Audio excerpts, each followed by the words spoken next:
Hi, everyone. Welcome to the week where we are talking about advanced energy clearing, which is processing past memories at a very rapid state in order to get to the clearest, most confident self that is able to come up with so many solutions, that is always very resourceful, that is able to generate wealth, happiness, health at any moment. And we're moving from a stress-based reaction created by our neurology of our brain, different hormones that get triggered, to a calm, peaceful reaction, response. But first, we must clear the past because we have different triggers. And in our field, we hold all of our memories like a library. And so if somebody says to us, "Can you please close the door?" We may have heard that in the past when a authority figure, when we were little, our parent yelled at us, "Close the door," like we did something wrong, and it was associated with then falling off the couch or something else happened. And memories can even collapse that then get stored as trauma.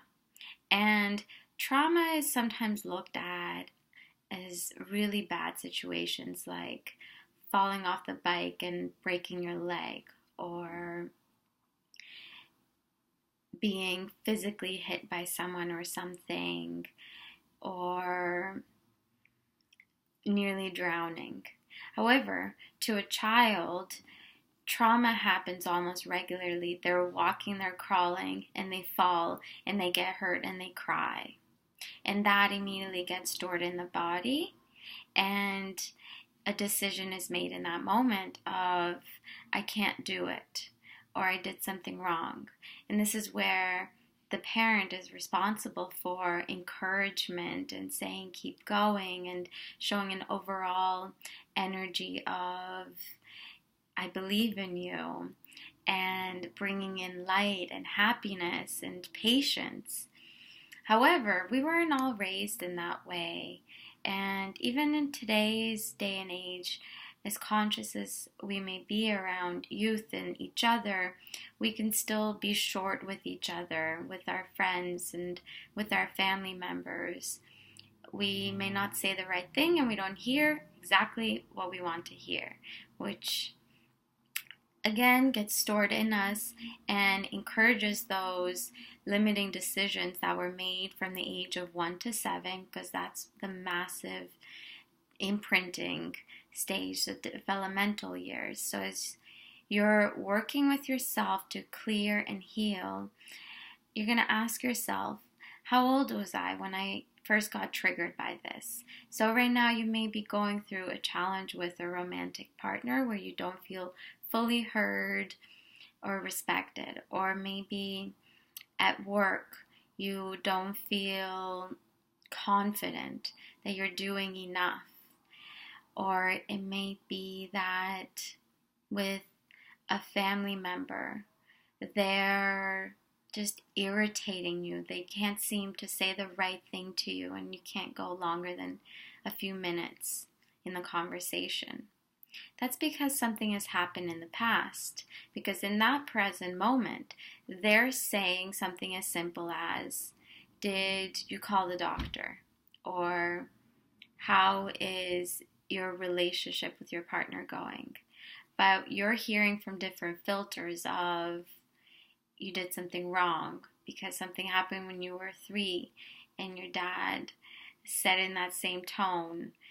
It's a combination of the senses being triggered, what we're hearing, what we're seeing, what we may be smelling, tasting. So we're going to go through a process of clearing that you can take yourself through regularly. And sometimes it may feel like you've cleared a lot and there's still more. When is it going to be done? Have patience. Just keep clearing and acknowledge how far you have come. On the spectrum of human consciousness, there are people that are really struggling, They're living on the streets, they're getting angry, they're hurting others with guns and their fists, and they're yelling and blaming others. And then we're on the range of consciousness where we're looking, how can we support others and be of service, and how can we better ourselves and be more peaceful and calm. So acknowledge yourself for really being on that level of consciousness, and that now you want to empower people that are over here, those that are open, and even others that come on your path where you see an opportunity to offer them some support, to bring them to where you've been, because maybe you've been at that place of deep anger.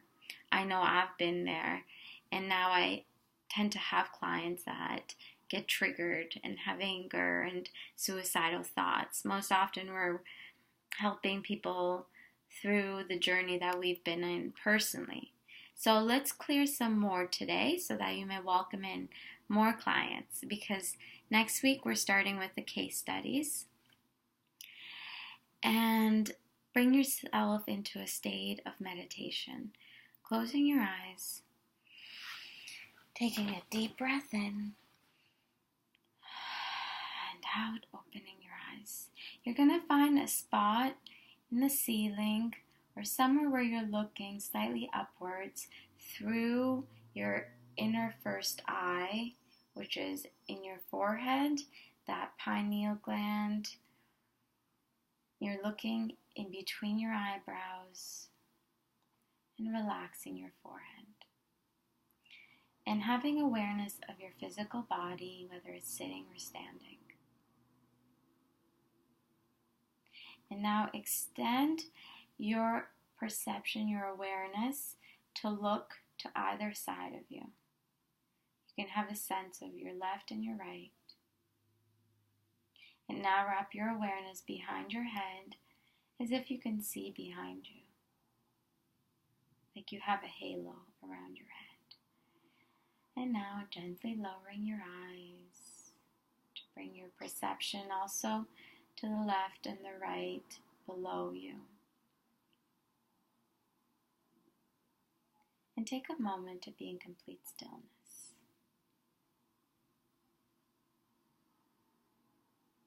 And this is the state that we aim to be in when we work with a client. So taking a few moments to meditate beforehand. And this is a very simple technique where you're increasing your peripheral vision and yet you're centered within yourself. So that you can take in your client's whole body language and you can be aware of yourself and emotions that arise, and yet you stay anchored in this state. And we're going to physically anchor this with our 3 fingers touching, either left or right hand, whatever works for you. So again, bringing yourself to this peaceful state where you're slightly looking upwards, wrapping your vision 360 degrees, and then bringing your attention downward and then straight ahead. Calm. And anchor it as if you're programming this. You are programming this to be your peaceful state. And every time that you touch these 3 fingers together, you're strengthening this state. You're becoming present immediately. And now we're going to go into the clearing process. So when we go through little traumas, big ones, situations, challenges, and we make those decisions of, I'm not good enough, I'm not lovable, I can't do it, I can't be powerful, they get stored, and then they add up, and then they become loud. So loud that somebody tells us, you're doing amazing, and we're like, I don't think so. Somebody tells us, you look beautiful today, and you're like, no, I don't think so. And somebody says to you, you're an amazing coach, and you're like, I really don't feel like I've been doing good enough. So we're going to see what your biggest limiting decision is right now in your life. Take a moment, and when you feel into your deepest frustration lately, what does it revolve around?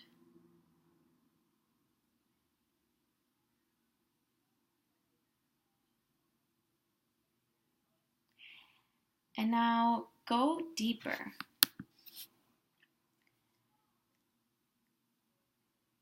What is it really about to your inner child, the younger version of you?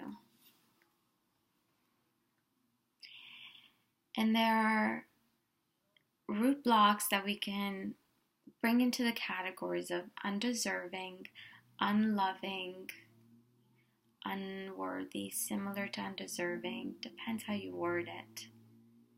So really look for that unlovable, unworthy, what feels right. I can't do it. Be really honest with yourself. And now as you've come to this awareness, sit in silence for a few moments to notice the root situation. And as you pay attention to it, you're paying attention to it with love and deciding that you are the polar opposite of it. So if it's unworthy, you are worthy. I can't do it, I can do it. That's the truth, because you've been living under the illusion, the false belief that you can't do it. And now you're programming yourself that you can do it. So take a few moments, and when you hear the limiting decision, now say the polar opposite 3 times.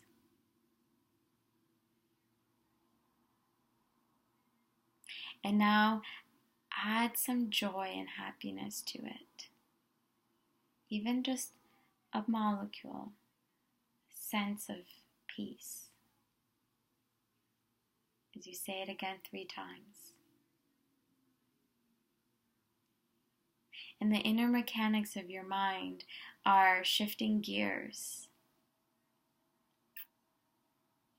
And this is really beneficial to do as you're laying in bed first thing in the morning or as you're going to sleep, looking at what's happened in the last little while, what's at the root cause of it, and linking it to a specific memory in the past, allowing yourself to observe it, because it may be really challenging to see it. Maybe one of your parents hit you or yelled at you. Just observe it. You may want to go be with that inner child, and it can be as simple as observing it, breathing through it, clearing the trauma with your presence. Your I am presence in the now has become so strong that it can be with your inner child in a way where it is healed just by observing. And then repeating 3 times the polar opposite that encourages and brings in the affirmation of what you are as your potential. It is very simple. And you may need to do this a couple times with yourself to get yourself to a level where you feel like you're thriving. And take yourself through steps. At first, it may feel like I'm faking it till I make it. And then it's, all right, this is starting to work. I'm starting to take actions towards having more career success and believing in myself and being more confident around others. And then it may be in the level of course I can do it. I love taking actions. I love being in communication with people. I love being social. I have confidence in myself. I believe in myself. And it starts to rewire your entire being, because we have neuroplasticity, meaning our neurology is plastic and can morph, especially when we tap into the psycho-spiritual abilities where we say, I can create a whole new reality and I can start feeling differently and generate new decisions and attract miracles and work with guides. Then you've got everything available. You've literally got a command to your whole entire system, your mental, emotional, linguistic abilities. And you're hypnotizing yourself, so you're not letting the past hypnotize you by its trauma, or television and movies and stories and other people's dramas hypnotizing you. You're saying, no, thank you. And I want to point out something really interesting that I read about. When we look at the statues of the Buddha, he often has one hand like this and one hand like this. And what you can see is he's pushing away what he doesn't want, and he's receiving what he does want. Take a little bit of time to just play with this hand motion. If you were to imagine pushing away the drama of society, you can even say, I am transmuting it with a violet flame, which is a transmutation color. And I'm bringing it into harmony with the new earth. And I'm receiving this new earth paradigm into my being, and I'm receiving the miracles that are possible in this new paradigm.